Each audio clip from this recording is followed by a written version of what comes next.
You are watching the Jennylyn Show, and I'm Jennylyn Gleave, your host. And tonight, my guest is a fine gentleman that I'm sure you may have seen on the show before. His name is Weissenger-Baylon, and he is associated with NATO. And tonight, I'm excited to learn some real news from him, because what he is sharing with us is not fake. Roger, thank you so much for coming to my show a second time. Thank you, Jennylyn. Thank you for having me. Well, I know the world is constantly turning, and so is the news, and so are changes. So tonight, I want to ask you to begin where you feel most comfortable sharing with us what's happening today in the world. From the perspective, maybe we can start with the Russian deal. Well, I'm not sure what you mean by the Russian deal, but let me say first that my association with NATO is that I've been the chairman of a conference sponsored by NATO for the last 34 years, but it's not an official NATO conference. We're honored that they've sponsored and supported us. Obviously, we're concerned about the Russian influence and the Russian influence in the United States. In fact, the heads of all of the U.S. intelligence agencies not so long ago said that Russia has influenced or attempted to influence our elections and is expected to do so again as we prepare for the coming elections. In parallel with that, the former head of NATO, Anders Rasmussen, has expressed concern that with the European Parliament elections, that Russia will try to have an effect there.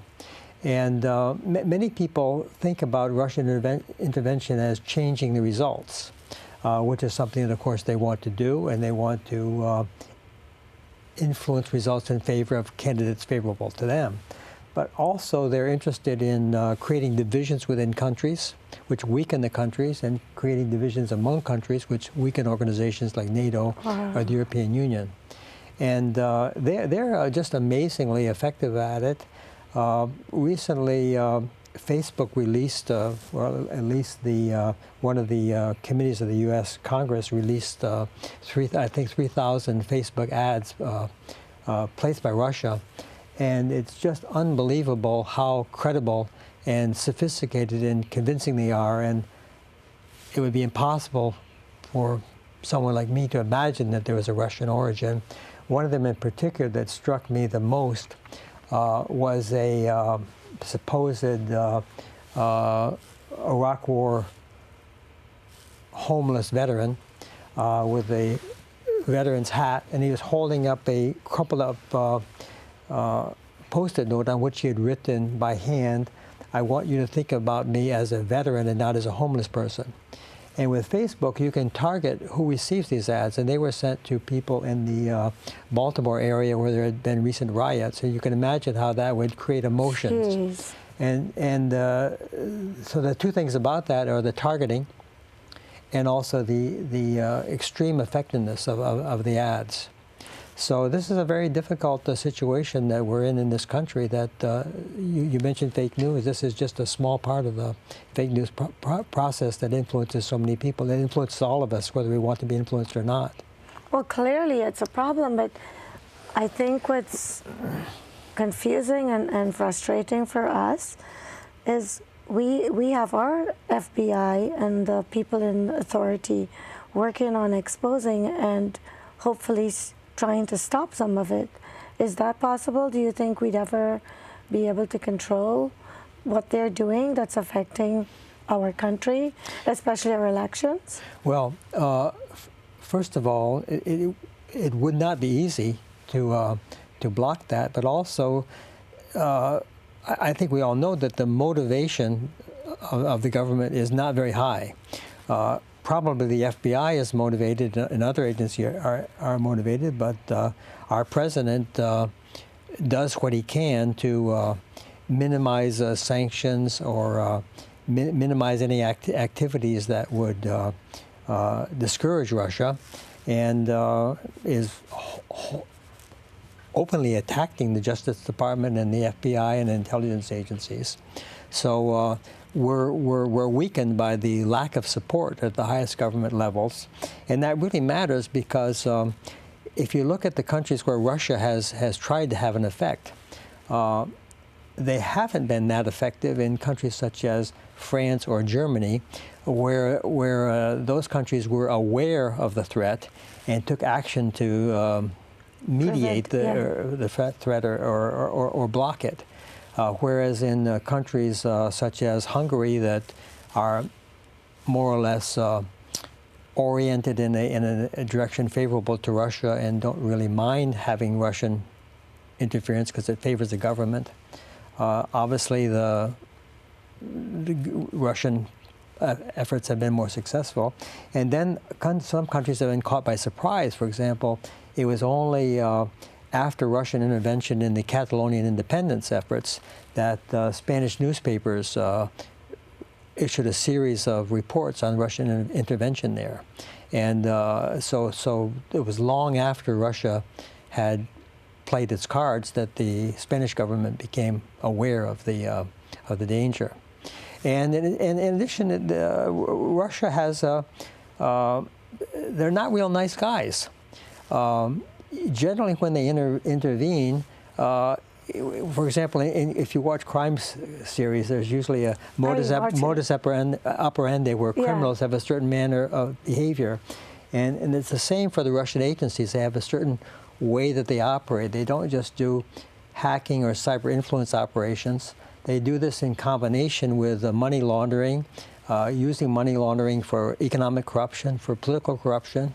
They support Russian organized crime groups, and they also use violence. For example, in the case of Montenegro, which was trying to get into NATO, there was a Russian-sponsored effort to assassinate the prime minister, which failed only because a key member of the plot decided to not go through with it with the last minute and turn the information over to the government. Wow. So you just held this conference with NATO. How are the other heads of states of the world responding and reacting to what is clearly... Well, for example, after the attempted assassinations or murder of former Russian spies living in the UK, Theresa May asked European partners to act aggressively against Russia, and some of them are to some degree. But I think one of the problems that we have is that, not to be critical of the U.S. government, but the fact is that the U.S. actions are so unpredictable, and they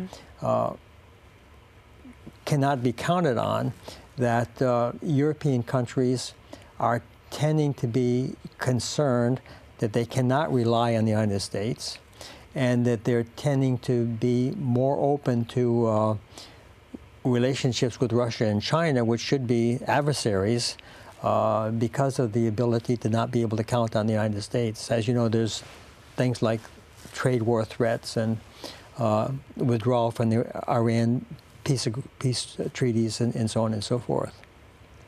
It's scary, isn't it? I think it's scary, and I'm surprised that people aren't more concerned about it. Let me just give you one example, which maybe is easier to think about because it doesn't involve our own country, and that's the case of Catalonia. As a result of the desire of so many people in Catalonia to be independent from Spain, and it's a very large percentage, 40, 50, whatever that number it is, it's a very large number. The Spanish government attempted to impose its will on Catalonia with its police force, causing hostility between the Catalonian police force and the Spanish police force. Well, if you're Russian organized crime operating in Catalonia, wouldn't you like for there to be a lack of communication between the Spanish authorities and the Catalonian authorities? So that's a way that division is helpful. Also, Russia tries to corrupt countries economically and politically. So a very senior person in the Catalonian government who had a key security role turned out to be somebody who had been closely influenced and, I guess, bribed by Russia. Also, many countries, many companies, because of fear of sanctions, moved their headquarters from Catalonia, which is a very dynamic, economically dynamic part of Spain, moved their headquarters to elsewhere in Spain.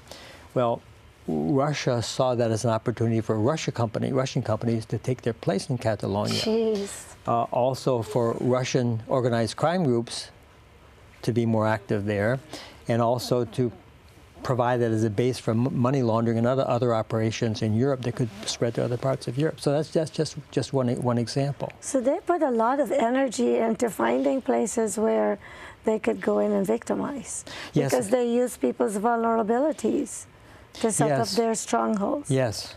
That's so conniving.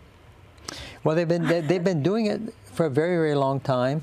One thing you can say about that is it's a strategy based on weakness. If you don't have the military capabilities that the U.S. has, and if you want to be influential, those are the kinds of things you can do. What is amazing is that they're so effective at it. And another thing I would say about that is, the first comment is, the countries that have sought to push back have been very effective at pushing back. The other thing is that the real target is, many people believe, is the Russian home audience. Putin and his oligarchs want to stay in power and keep their power and wealth.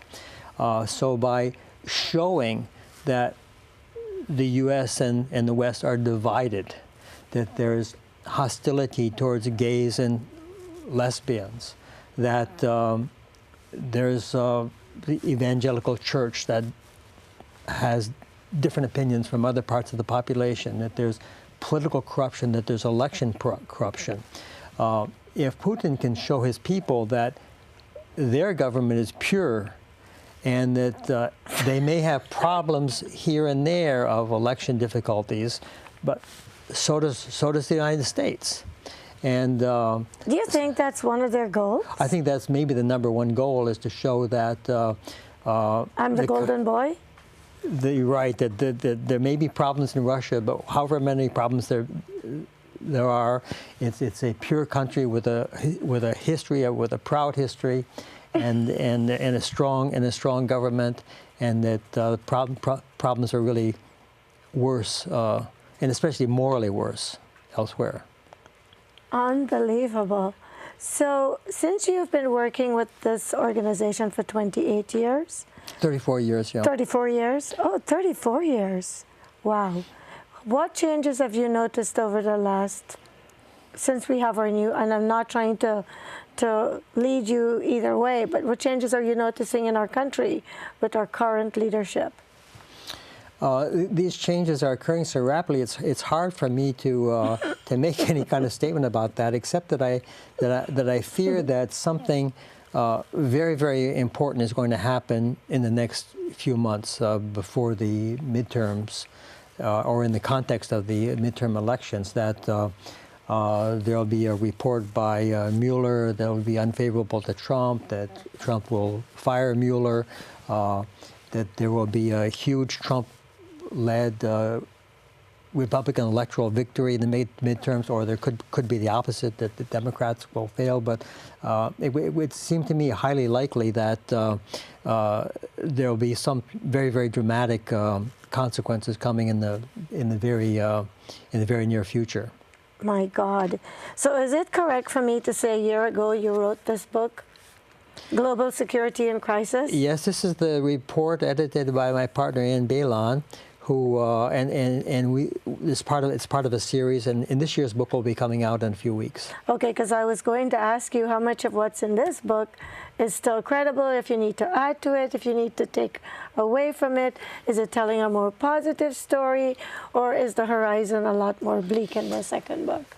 Well, personally, when I negotiated with NATO for the approval of this book for publication, one of the things that I was discouraged from including as a finding was that if Russia were to be successful in influencing the results of the presidential elections, the person who gained the most from that interference would be very reluctant to have an investigation afterwards. Right. And that was fairly obvious, but maybe politically sensitive, and that has turned out to be true. And I think we're learning every day. I think one thing that's very clear is that some U.S. corporations, Facebook, Google, others, benefit enormously from this, from the advertising that is generated by the by all these efforts to influence our economy. So we have to be concerned that some of the largest and most successful companies in our country are benefiting, and also, even though they're making important steps to mitigate the danger, these steps are very small compared to the magnitude of the problems. Jeez. So what do you think is going to happen now? What do you foresee on the horizon if he were to meet with the president of North Korea? How do you see that affecting our country? Do you have any insights on that? I would like to see a successful meeting between President Trump and Kim Jong-un, but wise people, including wise Republicans, have said that it's best to undersell and over-deliver. President Trump has been overselling. Let's hope that he's able to deliver, or at least some kind of progress comes out of it. Right, because we've had presidents where some people think it's the best president and some people think it's the worst president. And I believe everybody's entitled to their opinion, because we all want different things in life, and you'll never have a president that will make everybody happy. But I feel like the stuff you are telling me, you're sharing on this show, people don't seem to know, because I think if they knew, there would be some element of concern. And in my case, I feel panicked because I have children growing up here, 2 daughters, and I live here. And a lot of my friends live here. And we want to be able to continue to live prosperously and to, do that which we do every day, knowing that we are going to continue to be safe. Do you feel that we're still living under threat of the guy in Korea setting off one of his bombs, because he ends up feeling antagonized if he and our president can't agree on the terms that will bring them together?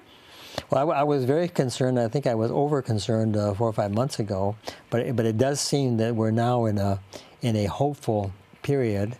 And you think, huh? And I prefer to be optimistic. Everything's possible. So we asked a lot of the Russians to leave after what happened in England, where they tried to poison that diplomat in London. Do you feel that we're safer now because we expelled a lot of the Russians that were here in the United States? Maybe, but the thing is that President Trump has in general sought to minimize whatever sanctions he's been required to impose. Also, for example, in Italy, Russia's intervention was a factor in the electoral success of the Five-Star Party and also the Northern League. And those parties have shown a certain relative warmth towards Russia. The international situation is not as good as it could be if our diplomacy were more effective, because I think many people in business and in government positions feel that if there's trade war threats from the U.S., if the behavior of the U.S. president is irresponsible, that they need economic ties with Russia and China, and they're not eager to abandon those ties. Right. And if NATO and the other countries always look toward us as the country that they looked up to in terms of leadership, based on your experience with the last conference, what did you observe is the general feeling amongst the NATO members at this time? I would feel that NATO members feel they still look to the U.S. for leadership. It does concern me, though, that the majority of all the military capabilities of NATO are possessed by the United States. It's well over half, and I think if you add those of the UK, which is maybe leaving Europe, the UK plus the US is maybe in the area of 70%. So you would think that the U.S. role in NATO matters. And the thing I wonder about, I haven't really discussed this with anybody, but imagine that President Putin has a very strong hold over our president. We won't know that until the investigation finishes. It's complete, yeah. But imagine that you can imagine a situation where Russia might use a small nuclear device someplace, or they might be more militarily aggressive in Ukraine than they've been. Would our president really be willing to use our substantial military power of deterrence against Russia if Russia really has a strong hold over our president? Yes, that's something that I've wondered about. I also, because I don't do the research and clearly don't have the knowledge you have, that's what I'm learning from you, but I've wondered if they could set off a chemical weapon in the hopes that we think it's the Koreans. I mean, a lot of things could happen because these people seem very divisive, very, very skilled in committing crimes and leaving you wondering who did it, sort of thing. Well, this is the classic attribution problem of determining who did it. Lots of effort goes into developing those capabilities, but in the cybersecurity area, that is one of the very greatest problems, because how do you convince your population that you're taking a certain action, maybe because a cyber attack caused a nuclear plant to be destroyed or harmed, or a water facilities or electrical facilities? How do you convince your population that action is needed if you don't have strong evidence as to who caused the damage? But these days it's almost impossible, especially with the World Wide Web. Yes. There's no way to track. Like, we were trying to establish that these Russians played a part in influencing the outcome of the elections. And since our current president has been on board, this investigation is going on. I know myself and many others like me are like, what's taking them so long? When are we going to get some results? I mean, if it comes out that he was telling the truth, it would be great, but... Many people have already been indicted or pled guilty, and if you go back and compare this to the Watergate investigation, that took well over 2 years. So this is fairly young compared to other investigations. I must confess, I wasn't living here for Watergate. I was born. I wasn't here. So I hear bits and pieces of that. I think I know the general story, but I don't know the details of it.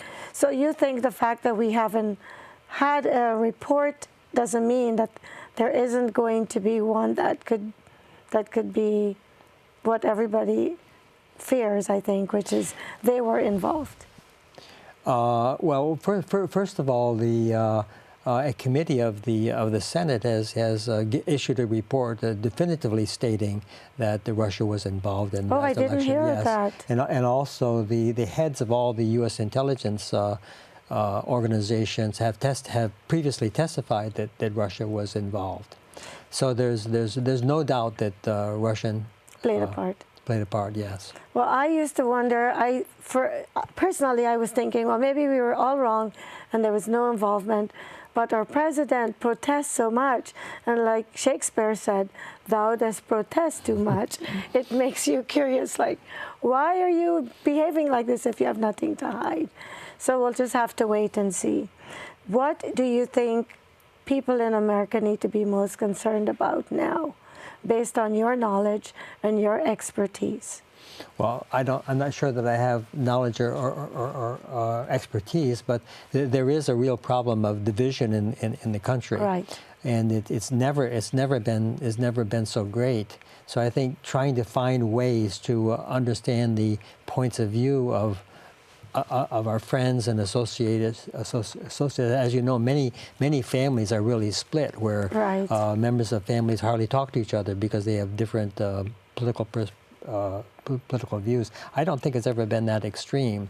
Also, I think people need to be really aware of the dangers of the unreliable news that's being circulated, and we need to get you on one of the networks. maybe. So you could keep us informed, seriously. And stay away from the social networks as a source of news, which is in most Western democracies that now the #1 source of news is not the traditional media, but is the social media. We are down to 1 minute. Can you believe it? And I wanted to talk about the immigration and all this stuff. We have to do another show, Roger. Thank you so much. It would be a pleasure. What would you like us to close with before we wrap up? Did we cover everything you wanted to share? Because we have 1 minute left. Well, thank you for inviting me. It's been such a pleasure. And in less than 1 minute now, I would say that the key thing is to be aware of the danger of the Russian threat and the importance of having an investigation that's successful and allowed to continue, and that to rely less and less on social media as a source of news, and look for sources like the New York Times or the Washington Post or other reliable sources. Thank you so much for taking the time to come and share this information with us. Thank you so much for watching the Jennylyn Show. I hope you've been inspired and informed like I have, and I hope that you're all staying close to the facts and paying attention, because whatever happens in this country is affecting us all. And once again, thank you for watching my show, and I'll see you next time.